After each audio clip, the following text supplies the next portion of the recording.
Senhor Jesus, ó Senhor Jesus, realmente nós somos gratos a Ti, Senhor, por nos trazeres novamente na presença do Pai. Ó Senhor, isso é maravilhoso. Sabermos que nada nos impede, se assim os nossos corações desejarem, de estarmos na presença de Deus, Senhor. Nós te pedimos nessa noite, Senhor, fala conosco, Senhor. Tira tudo que nos impede de ouvir o Teu falar, de ouvir o Teu doce falar, Senhor. Ó Senhor Jesus, visita os nossos corações. Limpa, Senhor, a nossa mente. Nos dá a Tua paz nessa noite, para que possamos desfrutar, junto com a Tua igreja, da Tua palavra e da Tua presença, Senhor. Louvado seja o Teu santo nome, Senhor. Te pedimos luz nessa noite, Senhor. Fala conosco. Em Teu nome nós oramos, Senhor. Amém. Jesus é o nosso Senhor.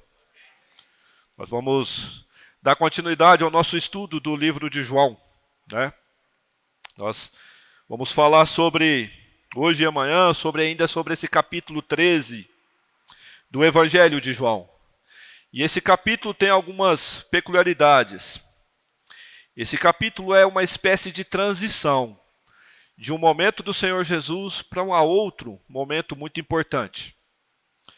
Se nós olharmos nessa primeira parte do livro de João, né, a gente lendo, estudando, a gente fica realmente maravilhado. A gente fica com o coração realmente cheio de alegria, de perceber a sensibilidade de Deus, quanto tudo aquilo que o Senhor Jesus fez na vida daquelas pessoas, naquela época em que o Senhor Jesus estava na terra, tem feito nas nossas vidas e fará ainda na igreja.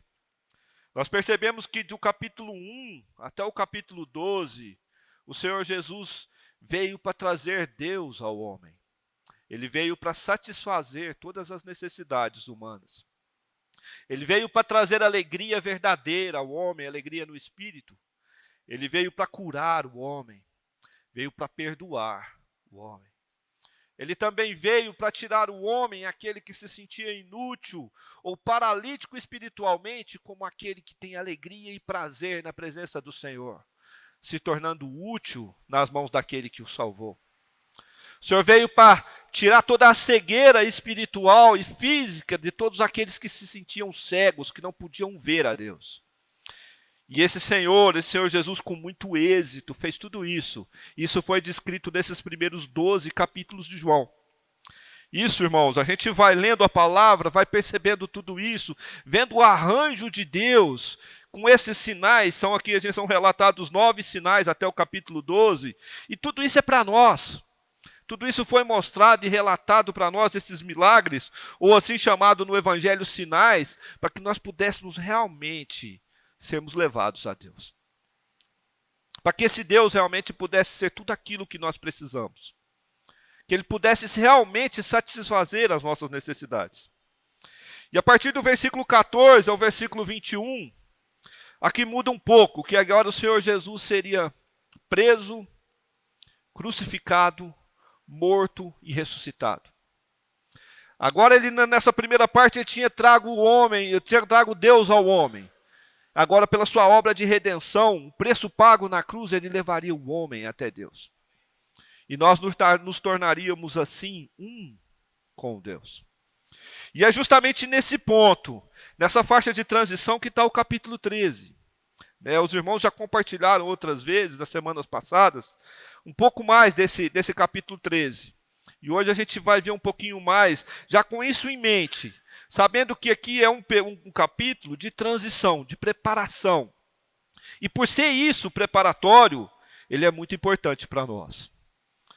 De forma muito prática, de forma espiritual, e que nós precisamos realmente compreender qual era o coração do Senhor. O Senhor aqui estava prestes a se entregar por nós como Cordeiro eterno, como Cordeiro de Deus, como o sacrifício que ia satisfazer todas as necessidades de Deus e também do homem na cruz. Se nós olharmos para o capítulo 12, versículo 24, diz assim: em verdade vos digo, se o grão de trigo caindo na terra não morrer, fica só, mas se morrer, produz muito fruto. Aqui o Senhor Jesus também falando sobre a sua morte. Ele fala que se ele não morresse, ele ficaria só. Mas ele morreu. E por morrer, ele produziu muitos frutos. E se você olhar para o seu lado, você vai ver um desses frutos, que somos cada um de nós. Olha que maravilhoso isso, irmãos. Olha que coisa realmente maravilhosa o Senhor fez por nós. No versículo 27, o Senhor diz assim, ainda do capítulo 12: agora está angustiada a minha alma. E que direi eu? Antes, essa preparação do Senhor, antes dele se entregar, ele também sentiu angústia. Estava angustiado. Parecia que tinha algo dentro dele que trazia uma angústia. Ele estava sendo realmente preparado para se entregar na cruz. E ele diz: que direi eu? Agora nós vemos a firmeza do Senhor. Pai, salva-me desta hora. Mais precisamente com esse propósito vim para esta hora. O Senhor estava angustiado? Estava. Estava talvez ansioso? Sim, porque ele era homem. 100% homem, 100% Deus. E esses sentimentos povoavam realmente o coração e o interior do nosso Senhor Jesus. Mas ele tinha a firmeza e a certeza que ele foi feito, que ele veio para aquela hora, para poder se entregar por nós. E aqui o Senhor, nesse capítulo 13, é um capítulo especial, porque são relatados coisas e fatos que o Senhor fez somente com os seus discípulos. Aqui ele já não estava mais no templo, não estava no meio da multidão, não estava com a família de Lázaro mais, aqui ele estava só com aqueles que eram os seus discípulos. Nós precisamos perceber isso, irmãos, porque hoje nós somos quem? Os discípulos do Senhor. E se nós vermos os detalhes do que vai ser relatado nesse capítulo, isso está falando conosco. Queria ler com os irmãos os primeiros 4 capítulos, os primeiros 4 versículos desse capítulo 13, que diz assim: ora, antes da festa da Páscoa, sabendo Jesus que era chegada a sua hora de passar desse mundo para o Pai, tendo amado os seus que estavam no mundo, amou-os até o fim. Durante a ceia, tendo já o diabo posto no coração de Judas Iscariotes, filho de Simão, que traísse Jesus, sabendo este que o Pai tudo confiara às suas mãos, e que ele viera de Deus e voltara para Deus. Finalzinho do versículo 3, viera de Deus e voltara para Deus. Os irmãos percebem essa transição. Ele viera do Senhor para trazer do homem, do Deus ao homem, e agora ele está voltando para Deus, para levar esse homem até Deus. Esse é o período que eles estavam vivendo. Um capítulo cheio de palavras com muito sentimento e amor, mas também com coisas muito práticas que a igreja precisa ficar atenta. Eu gosto muito da palavra quando fala aqui no comecinho do capítulo 3, em outras partes da Bíblia o Senhor fala, sabendo este. Coisas que a gente precisa saber. E aqui o Senhor tem esse período de transição. Comecinho do capítulo 1 diz assim, ora, antes da festa da Páscoa, a última Páscoa, seriam ali 4 dias antes do Senhor ser crucificado. Sabendo Jesus que era chegada a sua hora de passar deste mundo para o Pai. É chegado a hora dele se entregar. Talvez sejam os momentos mais importantes da vida da humanidade. Talvez não, com certeza. Seriam os momentos mais importantes da vida do homem. Seria os momentos que antecedem a nossa redenção, a nossa salvação. Sem tudo aquilo que o Senhor fez anteriormente e faria nesses próximos 4 dias, nós estaríamos destinados ao lago de fogo. Nós estaríamos perdidos. Porque o Senhor pagaria na cruz uma dívida que era nossa, que nenhum de nós teríamos condições de pagar. O preço é tão alto que somente o Filho de Deus poderia pagar por nós. E nós vemos no Evangelho muitas vezes o Senhor ainda dizendo que não era chegado a hora do Filho do Homem. Ele falou por diversas vezes, mas aqui ele diz, é chegado a hora de passar desse mundo para o Pai. Irmãos, nós sabemos que Deus não conta o tempo da maneira que nós contamos. Como é que nós contamos o tempo? 24 horas no dia, semanas, meses, anos. Essa é a forma corriqueira de se contar o tempo. Nós contamos o tempo muitas vezes pela intensidade do que nós vivemos. Né? Quem aqui não tem a sensação de que o tempo está passando muito rápido? Não é assim? A gente começa a semana, nossa, segunda-feira e trabalho, a coisa sendo que você... Quinta, sexta-feira, fala, puxa vida. Existe essa ansiedade dentro do homem. Né? Existe essa intensidade que o mundo impõe a cada um de nós e nos gera uma percepção enganosa de que o tempo está passando muito rápido. Na verdade, o tempo continua da mesma forma. Mas nós temos essa ansiedade, essa sensação, tanto no nosso coração, como na nossa mente. E isso não vem de Deus, irmãos. Porque Deus, Ele conta o tempo segundo o seu propósito. Segundo aquilo que Ele determinou. Segundo aquilo que é a sua vontade, para Ele e para aqueles que são seus, que são a igreja. Então nós temos que ter na nossa mente muito claro tudo aquilo que está relacionado com o tempo. A Bíblia, meus irmãos, a palavra do Senhor, nos adverte em algumas passagens com relação ao tempo. É chegado a hora, o Senhor fala. É chegado a hora. Os irmãos sabem, ou têm a percepção, de qual é a hora em que vivemos? Qual é o tempo em que nós estamos inseridos como igreja e de forma individual? Aqui nós estamos vendo um relato de uma parte da história. Mas hoje nós vivemos a outra ponta da história. Nós estamos tendo um relato desfrutando de coisas que aconteceram antes da morte do Senhor, na primeira vinda do Senhor. Agora nós como igreja madura, nós esperamos a segunda volta do Senhor. Pergunto aos irmãos, tem a mesma importância? Claro que sim. Claro que sim. Por isso o Senhor estava tão angustiado. Imagine que o coração do Senhor, nesse momento em que nós estamos vivendo, e olha para a igreja e tudo aquilo que tem acontecido no mundo, na sociedade, de forma tanto espiritual como prática, também esteja com a sua alma angustiada nesse momento. Também esteja angustiado, esperando que essa igreja, que são os seus, esteja pronta para que ele possa voltar. Ele também está angustiado, ansioso, para olhar para aqueles que são seus e ver os maduros, esperando a volta do Senhor. Se nós olharmos para os discípulos, vamos dar uma olhadinha lá em Lucas 22. Quer ver o que eles estavam fazendo? O Senhor Jesus, vou ler com os irmãos, Lucas 22, 24 aqui. O Senhor Jesus angustiado por tudo aquilo que iria acontecer. Versículo 24, que relata o mesmo período, a mesma ocasião, diz assim: suscitaram também entre si, isso os discípulos, suscitaram também entre si uma discussão sobre qual deles parecia ser o maior. Eles estavam preocupados com o que iria acontecer 4 dias depois, irmãos? Eles estavam preocupados quem sentaria à mesa do lado do Senhor. Eles estavam preocupados quem era o mais amado, o mais importante, aquele que tinha mais apreço pelo Senhor. Eles tinham a mesma percepção do tempo que eles estavam vivendo que o Senhor Jesus. Eles não tinham essa mesma percepção. Eles estavam discutindo. Não, eu vou sentar do lado do Senhor.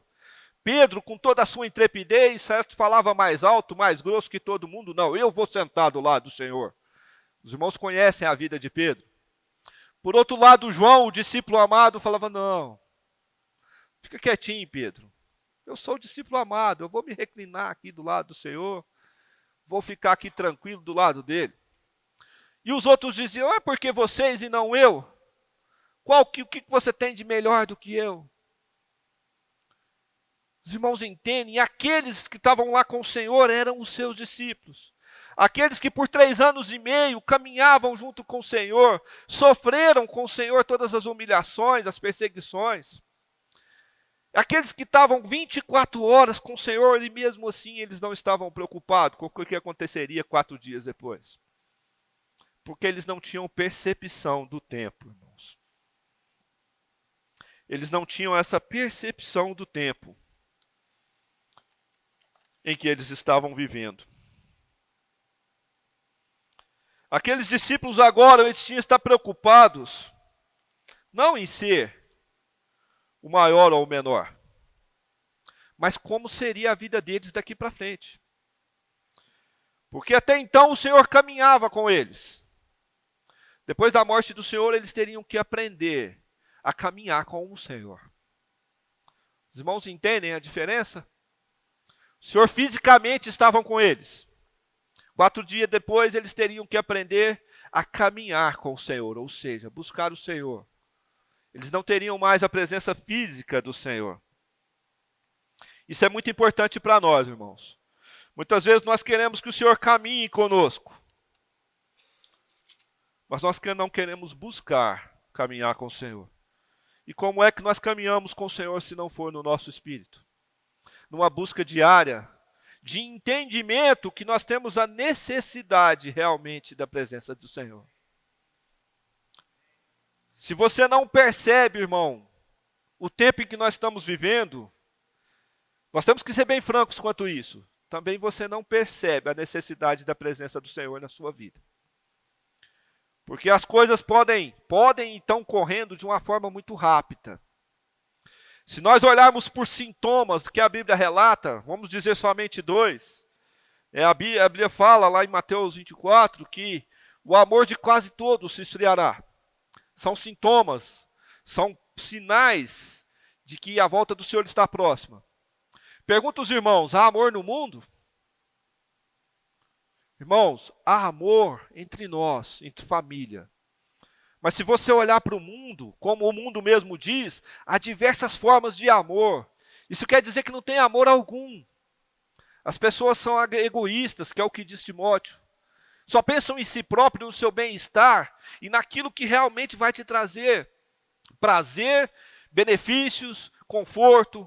É tudo isso que acontece nesse mundo. A Bíblia fala que haverá apostasia antes que o Senhor possa voltar. O abandono da fé, rebelião contra Deus. A grande maioria do povo de Deus na face da terra busca todas as outras coisas, menos o Senhor.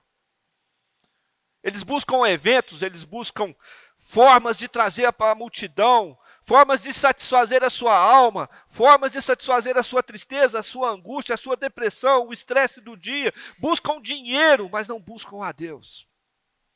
Isso não é apostasia?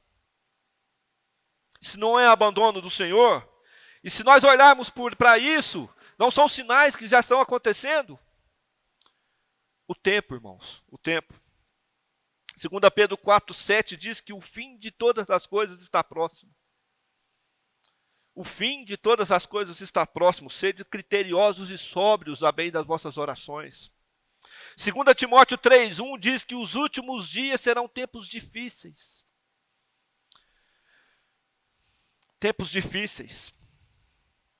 Efésios 5,16 nos adverte a remir o tempo, aproveitar o tempo, entender o tempo em que nós estamos vivendo, porque os dias são maus. Remir o tempo, a hora. Irmãos, a igreja não pode, de forma alguma, estar distraída no tempo que nós estamos vivendo. Nós não temos esse direito como filhos de Deus, como sendo a igreja de Deus, aqueles que vão esperar a segunda vinda do Senhor, de estarmos pensando entre nós quem é o maior. Nós podemos cair numa cilada do inimigo terrível. Aqueles que se lideram, estão à frente, podem se envardecer, se orgulhar. Aqueles que não estão, se entristecem. Isso causa intrigas, barreiras, problemas, isolamentos. E o que acontece? Qual a consequência disso tudo? Nós perdemos o foco, que é a volta do Senhor. Tanto aqueles que estão à frente, quanto aqueles que não estão. Tanto os maiores como os menores estão sujeitos a essa cilada do inimigo. De estarmos distraídos, preocupados com a nossa posição nesse mundo. E não só com a nossa posição ou de liderança, ou de maior ou de menor, mas também quando está a nossa posição quanto à sociedade. A busca por riqueza, a busca por tantas outras coisas que vão ficar tudo aqui quando o Senhor voltar. Se nós não morrermos até lá, irmãos, nós não voltarmos para o Senhor por meio da morte, e o Senhor voltar conosco e nós estamos aqui, o que eu e você vamos levar desse mundo? Nada, irmãos. O Senhor não quer nada desse mundo vil, desse mundo temeroso. Ele só quer nós. Ele só quer aqueles que estão com eles. Continuando no versículo, o Senhor fala para aqueles aqui, fala assim: tendo chegado a hora de passar desse tempo para o Pai, tendo amado os seus que estavam no mundo. Aqui o Senhor mostra algo muito interessante. João 3,16 diz que Deus amou o mundo de tal maneira que deu seu Filho unigênito por todo aquele que nele crê. Amou o mundo de tal maneira. Essa foi a maneira com que Deus amou o mundo de tal maneira. Mas aqui o Senhor Jesus fala de um grupo de pessoas separados, os seus. Falam daqueles que estão com Ele. Daqueles que vão desfrutar de um amor especial do Senhor. Daqueles que amam a volta do Senhor. Daqueles que entregaram toda a sua vida nas mãos do Senhor sem reserva. Daqueles que seguem o Senhor de perto. Daqueles que se consagram ao Senhor. Daqueles que têm intimidade com o Senhor. Daqueles que são escolhidos por Deus. Esse é um grupo especial de pessoas. Esse é um grupo pequeno, restrito de pessoas. Mas são aqueles que vão desfrutar de um amor também, de um cuidado especial do Senhor. Se nós olharmos para Efésios 1, 22, ele diz assim: e pôs todas as coisas debaixo dos pés, e para ser o cabeça sobre todas as coisas, o deu à igreja. Ele o deu à igreja. Deus, o Pai, deu ao Filho a igreja. Um presente. Um grupo de pessoas que é a igreja. E se nós olharmos para a igreja tem que ser aqueles que tenham intimidade com o Senhor. Porque nós fomos dados ao Senhor. A igreja tem que ser aqueles que se consagram ao Senhor. A igreja tem que ser aqueles que tenham conhecimento e sensibilidade quanto ao tempo em que nós estamos vivendo. João 17, versículo 9 diz assim: e é por eles que eu rogo. Não rogo pelo mundo, mas por aqueles que me deste, porque são teus. Os irmãos percebem que existe esse grupo separado de pessoas. O Senhor amou o mundo. Todo aquele que crê no Senhor vai ser amado pelo Senhor e vai entregar suas vidas e vai ser salvo. Mas nós vemos que existe um grupo de pessoas diferentes. Um grupo de pessoas escolhidos por Deus. Versículo 12 diz assim: quando eu estava com eles, guardava-os no teu nome que me deste, e protegia-os, e nenhum deles se perdeu. Guardava-os e protegia-os. Irmãos, por mais que esse tempo é ruim, difícil, complicado, mas nós como igreja precisamos perseverar. Nós precisamos ser coluna e base da verdade. A igreja não pode absorver ou deixar se contaminar com tudo aquilo que está acontecendo ao nosso redor. Nós não podemos permitirmos sermos distraídos por tudo aquilo que acontece nesse mundo. É a grande cilada do inimigo, nos distrair. Tirar o nosso foco, tirar o nosso objetivo enquanto igreja, tirar o nosso coração daquele que nos amou e nos amou até o fim. Os irmãos percebem que os discípulos aqui estavam distraídos, preocupados com a sua posição. Hoje, se nós olharmos para o mundo e tudo aquilo que o mundo oferece para o povo de Deus, não estou dizendo de coisas ruins, mas eu estou dizendo de distrações. Coisas que nos distraem, para que nós possamos tirar os nossos olhos, o nosso coração do tempo e do momento em que nós estamos vivendo, irmãos. Isso é muito importante para nós percebermos realmente o quanto nós precisamos desse Senhor. Precisamos da presença do Senhor em nossas vidas. Muitas vezes a gente fala, a gente fala muito sobre isso, sobre a volta do Senhor, sobre o tempo difícil, sobre tudo aquilo que a palavra relata, tem mostrado para nós. Irmãos, e muitas vezes nós não damos o peso necessário quanto a isso. Você sabe como é que isso funciona? A Bíblia fala lá em Tiago 3, versículo 4, que a nossa vida é como neblina. Mesma hora que está aqui, não está mais. Se amanhã você não estiver conosco mais, a volta do Senhor chegou para você. Os irmãos entendem o tempo? Não há mais o que fazer. O que é que um morto pode fazer? Graças ao Senhor que nós fomos salvos. Nós temos essa certeza da salvação da nossa alma. Porque o Senhor nos dá essa convicção. E nós podemos dizer com toda certeza que nós somos salvos. Mas nós estamos preparados, irmãos, para a volta do Senhor. Existe tanta coisa envolvida, a gente não tem tempo para poder dizer isso para os irmãos, mas existe tanta coisa envolvida na volta do Senhor em um período muito duro e muito difícil que quem ainda estiver aqui vai passar. Nós precisamos estar atento e dar peso realmente à palavra do Senhor quanto a isso. Estarmos preparados. E para estar preparado, você tem que ter um sentimento no seu coração. Você se sente pertencendo ao Senhor? Você tem esse sentimento que realmente você pertence ao Senhor, irmãos? Esse sentimento vai fazer toda a diferença em nossas vidas daqui para frente. Porque se você se sente pertencente ao Senhor, por aquele que pagou o preço por você, pela sua vida com o próprio sangue, por mais que as coisas estejam difíceis, e vão ficar difíceis, infelizmente as notícias não são boas, vão ficar difíceis, você vai ter uma certeza no seu coração, uma paz na sua alma de que tem alguém cuidando de você. Porque você pertence a Ele. Mas por um outro lado, se você não tem esse sentimento no seu coração, facilmente você vai se desesperar, se escandalizar com as coisas que virão por aí.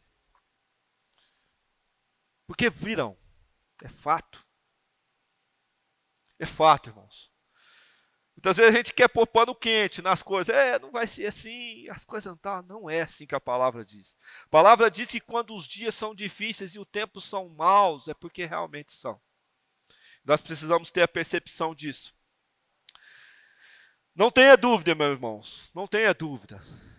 Porque aquele que pagou esse preço por nós, como diz no finalzinho do versículo 1 aí, diz assim: amou-os até o fim. Ele nos amou com a extensão máxima do amor. Até o fim quer dizer o grau máximo, o grau pleno. O limite de um amor, se é que o amor de Deus tem limites. Ele nos amou dessa forma. Então, quando você vê as coisas lá fora numa tempestade terrível, tudo ruim, tudo difícil, lembra: a quem aquele eu pertenço me ama e me ama até o fim. Me ama no limite máximo do amor. Me ama com a essência de um Deus que é amor. Mas não esqueça, esse mesmo Deus que é amor também é justiça. E por ser justiça, Ele vai nos amar sendo justo conosco. Esse é o nosso Deus. O Senhor é aquele que nos ama como um servo. A palavra de Deus diz que o Filho do Homem não veio para ser servido, mas para servir e dar a sua vida e resgate de muitos. O Senhor nos ama com amor que quer nos curar de todas as nossas enfermidades, das nossas doenças físicas ou espirituais. O Senhor nos ama com o amor de nos fazer felizes e satisfeitos, alegres, com realidade, com verdade. Os irmãos já perceberam que a gente passa por muitos momentos felizes, não é assim? Nossa, passei por um momento ali muito feliz, uma ocasião, algo que acontece, né, uma viagem, né, um encontro com alguém, mas esses momentos são passageiros. Muitas vezes a gente fala, agora é hora de voltar para a realidade. Não é assim? Nossa vida é assim, né? A realidade é dureza. Trabalhar, problemas, doença, família, tudo aquilo que a gente vive nesse mundo. Então nós vemos que a satisfação e a alegria desse mundo, ela é passageira. E você muitas vezes paga muito caro por essa alegria e por essa satisfação. Você que eu digo, nós todos. Para termos alegria, bem-estar, satisfação. Mas nós temos um Deus que quer nos dar uma alegria, uma paz, uma satisfação constante, irmãos. Não é igual a do mundo, que é um êxtase, uma euforia. Mas aquela que é plena. Aquela que não faz curva. Hoje está mais alto, amanhã mais baixo. Não. É paz no espírito. Alegria no espírito. Alegria de você ter o sentimento de gratidão por aquele que nos amou até o fim. Essa alegria só vem do Senhor. É um amor do Senhor que nos quer ver satisfeito. Satisfeito por quê? Porque nós fomos perdoados. Um amor que quer suprir as nossas necessidades, irmãos. Não só as nossas necessidades espirituais, mas todas e quaisquer que sejam as nossas necessidades, antes mesmo que elas possam existirem. Um amor que quer matar a nossa fome e sede espiritual. Um amor que não retrocede. Isso é amar até o fim. Esse é o amor do Senhor, irmãos. Essa é a maneira que o Senhor nos ama. Mas Ele ama dessa forma quem? Os seus. Nós não podemos tirar isso da nossa mente. Romanos 8.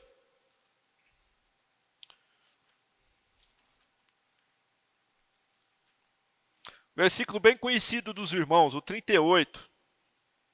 Vamos ler o 37 para poder deixar mais firme aquilo que estamos falando.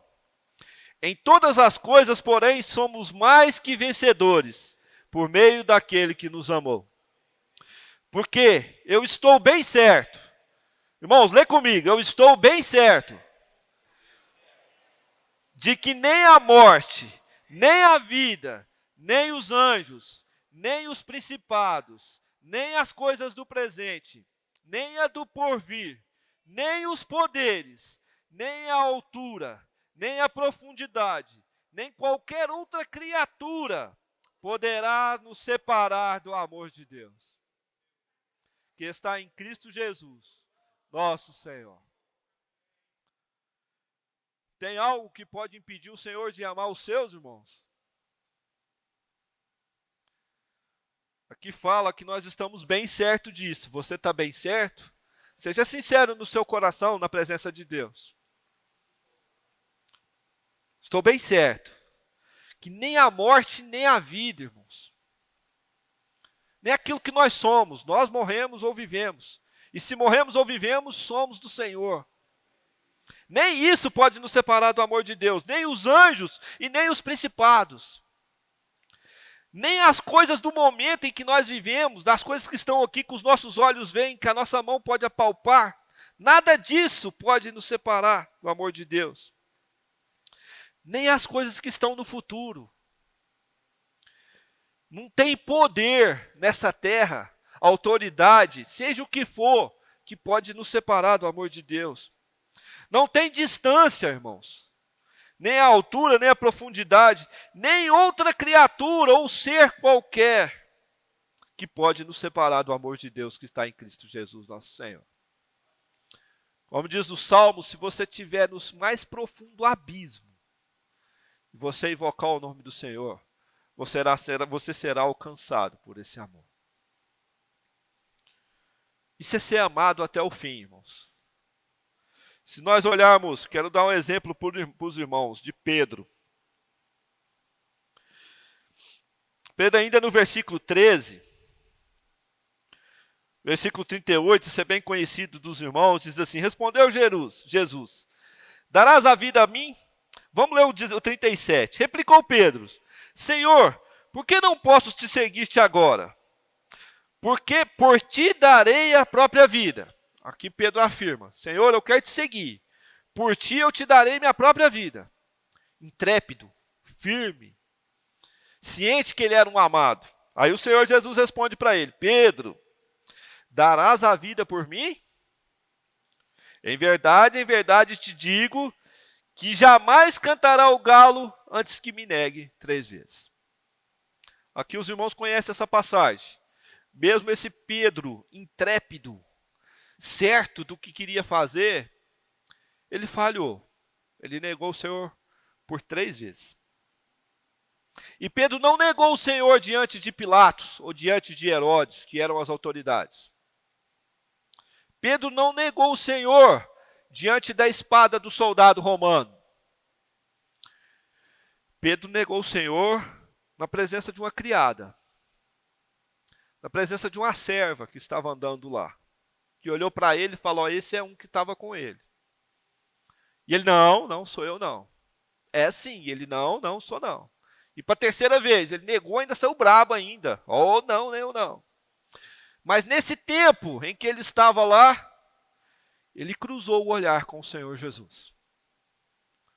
O Senhor Jesus olhou para ele, sentado lá num cantinho. Ele já tinha negado o Senhor. Imagina o coração do Pedro. Imagina, irmãos, que coração. Fala, puxa vida, eu falei para ele que eu dava minha vida por ele, há poucas horas atrás. Agora eu já neguei ele por 2 vezes. E o Senhor olha para ele. Se fosse eu, irmãos, eu queria cavar um buraco ali, sumir, né? A gente fala, puxa vida.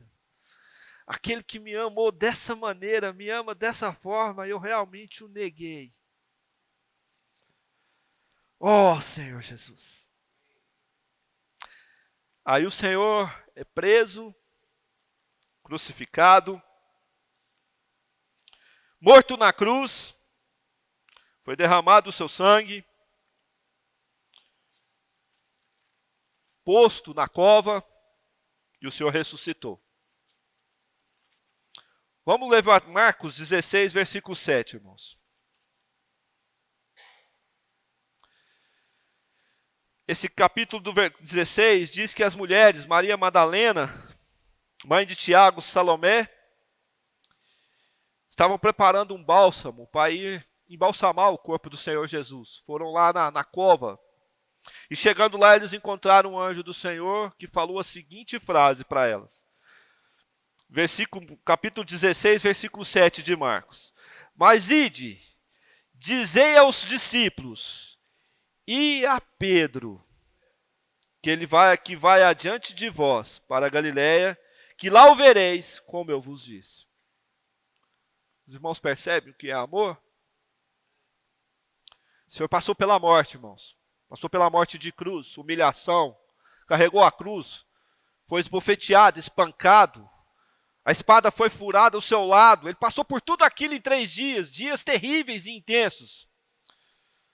O Senhor ressuscita e ele fala, fala para Pedro, que daqui a pouco eu vou encontrar ele lá. Irmãos, isso é amar até o fim. Pedro falhou com o Senhor. Pedro negou o Senhor. Mas isso é amor. Nenhum de nós é super cristão. Nenhum de nós aí é super-herói espiritual. Nós somos fracos, frágeis e mortais, irmãos. Nós todos estamos sujeitos a falhar com o Senhor na nossa caminhada espiritual. Na nossa caminhada terrena. Na nossa caminhada com nossos filhos, com a nossa família, com a igreja. Nós estamos todos sujeitos a isso. A Bíblia fala, toma cuidado daquele que está de pé, para que não caia. Mas olha o que o Senhor fez por Pedro. Lá na frente, em João 21, já estou terminando, irmãos. João 21, nós vemos o encontro do Senhor com Pedro. E ali eles têm uma conversa. João 21, 15 diz assim: depois de terem comido, perguntou a Jesus a Simão Pedro: Simão, filho de João, amas-me mais do que os outros? Qual que era o teor da conversa? De amor, irmãos. De perdão e amor. O Senhor podia falar: Pedro, eu te falei, você me negou, eu te falei que você ia me negar 3 vezes. Ô Pedro, eu te avisei, você falou que dava a vida por mim. Mas não foi esse o teor da conversa entre eles, o encontro entre eles. Foi um encontro de amor, um encontro de perdão. O encontro daquele que não iria retrucar ou julgar Pedro, mas que ia amar Pedro, porque ele mandou falar para o Pedro, nominalmente, especialmente: Pedro, eu vou te encontrar lá. A gente tem que levar a nossa imaginação à frente, irmãos. Ela foi lá e avisou para os discípulos que o Senhor iria encontrar com eles lá. Pedro e João saíram correndo, foram até lá. Não estou relatando para os irmãos, por causa do tempo. Chegaram lá e já não encontraram mais nada. E eles voltaram. Pedro, então, decidiu nesse tempo ir pescar. Falou: vou pescar. Eu acho que a ansiedade do coração dele aqui estava borbulhando. Falou: nossa, eu vou encontrar ele, o que será que vai acontecer? Ele quer me ver, ele já mandou avisar. E quando ele chega lá na praia, o Senhor tem preparado um banquete, os peixezinhos, tudo aquilo, e eles começam, comem e tudo, e ali o Senhor vai falar com Pedro: aquieta, Pedro, eu te amo até o fim, você é meu filho. Eu sei que você falhou comigo, mas você é um daqueles que são meus. Essa tem que ser a nossa realidade, irmãos. Nós entendermos o tempo e o amor do Senhor. Se nós tivermos essa percepção, e percepção clara do tempo que nós estamos inseridos, tanto individualmente como igreja, e também tivermos a clareza e o entendimento do amor do Senhor, esses próximos tempos que nós vamos passar, nós vamos amar a volta do Senhor como nunca. Voltando para o capítulo 13, João 13, eu quero dizer uma última coisa para os irmãos. Qual que é o valor que o Senhor tem para você? Qual é o valor do Senhor para você? Amém. Olha o que diz o versículo 2. Durante a ceia, tendo já o diabo posto no coração de Judas Iscariotes, filho de Simão, que traísse Jesus. Olha o que o diabo fez. O diabo pôs no coração de Judas que traísse o Senhor. Nós sabemos que isso é para se cumprir as Escrituras. É arranjo de Deus. Mas nós vemos aqui que claramente é cilada do inimigo. Ele quer te dar algo para que você possa trocar o Senhor por aquilo que ele te der. Aqui para Judas, ele deu algumas moedas de pratas. E ele trocou o Senhor por essas moedas de prata. Hoje, esse mesmo diabo é o mesmo que está aqui, perseguindo e acusando os nossos irmãos, o nosso adversário, o adversário do Senhor, o nosso acusador. Você acha que ele mudou a estratégia? Não mudou. E ele não vai te oferecer coisas ruins. Ele não vai te oferecer pouco. Vai te oferecer muitas vezes muito. Para que você possa trocar esse Senhor que te ama da maneira que como nós vimos agora, por coisas que vão ficar nesse mundo na volta do Senhor. Irmãos, mas nós temos uma certeza. Que se amanhã ou depois a gente tropeçar, não ache que está tudo perdido. Pelo contrário. Você tem um Senhor que conhece o seu coração, que te ama como sendo um dos seus e que vai te amar até o fim. Eu queria fazer uma oração pelos irmãos. Novamente, depois nós vamos compartilhar, não é para terminar, mas que a gente possa estar na presença do Senhor. Convido os irmãos para a gente ficar de pé. Senhor Jesus, ó Senhor Jesus, obrigado, Senhor. Obrigado por nos amar dessa forma. O Senhor nos amou de uma forma que muitas vezes nós não entendemos, não compreendemos porque somos pequenos, Senhor. Mas o Senhor tem nos dado aos poucos realidade de tamanho amor. Realidade do que é nos amar e amar até o fim. Ó Senhor Jesus, ainda fala conosco, Senhor. Alarga a nossa visão, nos mostra mais de Ti, de tudo aquilo que é o Teu propósito, para que possamos compreender o tempo em que estamos vivendo, as dificuldades, as perseguições, as tristezas, tudo aquilo que passamos, mas mesmo assim nos sentirmos amados, guardados e supridos pelo Senhor, pela Tua vida, Senhor Deus, que está dentro de nós. Porque nós temos a certeza que um dia o Senhor nos escolheu, nos fez igreja de Deus, e nós somos o Teu povo na terra, Senhor. Ó Senhor Jesus, não coloque dúvida nos nossos corações, pelo contrário, nos dê convicções e nos faz prontos a dar testemunho disso toda hora que for necessário, Senhor. Ó Senhor, nós Te amamos, Senhor Deus, e queremos Te amar com o mesmo amor que o Senhor nos amou. Ainda nos ensina a Te amar dessa forma, Senhor. Nos ensina a amar a Tua igreja, nos ensina a amar a Tua volta, Senhor. Sabemos que os tempos são maus, Senhor Deus, os tempos são difíceis, precisamos aprender a remir o tempo, Senhor Deus, mas nós não estamos sozinhos. Nós temos a Ti, Senhor Deus, para nos guardar e nos suprir. Louvado seja o Teu santo nome, Senhor. Ainda Te pedimos, Senhor, por cada irmão, cada irmã, de forma individual, Senhor Deus. Visita, Senhor, cada coração. Visita os corações dos irmãos que estão fracos na fé, daqueles que são seus e que não estão no nosso meio. Visita aqueles que estão desviados, Senhor Deus, com barreiras no coração. Visita aqueles que, qualquer que seja o motivo que nós não sabemos, mas o Senhor sabe, não está no nosso meio, Senhor. Para que possamos nos reunir como igreja, Senhor Deus, e ter o mesmo sentimento de paz e amor. Ó Senhor Jesus, louvado seja o Teu santo nome. Ainda nos abençoa, Senhor Deus, nessa noite. É em Teu nome, Senhor, que nós oramos. Amém.